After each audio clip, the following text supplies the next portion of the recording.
These days, the whole country knows about FAU basketball. But some people have been around since the beginning, since the inaugural team 35 years ago. And for at least one of those players, he admits he did not see Final Four coming, but he sure is enjoying the ride. Do you still play at all? No. This is something Scott Williams doesn't get to do very often. Just spend some time shooting around. But this gym at Florida Atlantic University used to be home for Scott. In 1988, he was one of the players on the school's first ever basketball team. Coming from Illinois, a small town in Illinois, to Boca Raton, when they made that offer, I knew exactly what I was just sitting in the coach's office, please offer me, please offer me. Scott remembers arriving on campus to find the gym was closed for renovations. The players didn't see the inside for the first 6 weeks they were here.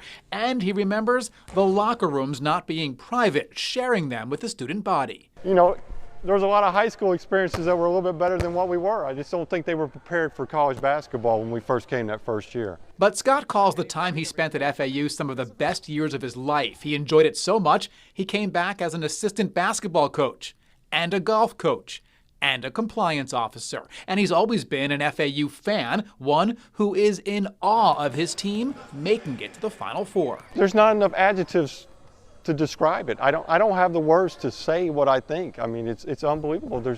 You can't put into words what that really is like. And if there are no words to describe a Final Four appearance, what if they win it all? And there was people that didn't love it at the time. FAU, people would say FA who? You'd also hear Florida, FAU stood for Find Another University.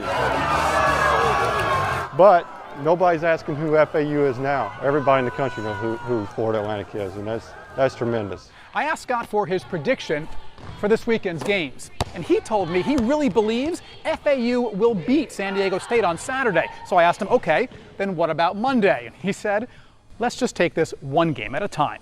On the campus of Florida Atlantic University, Ari Height, WPBF 25 News.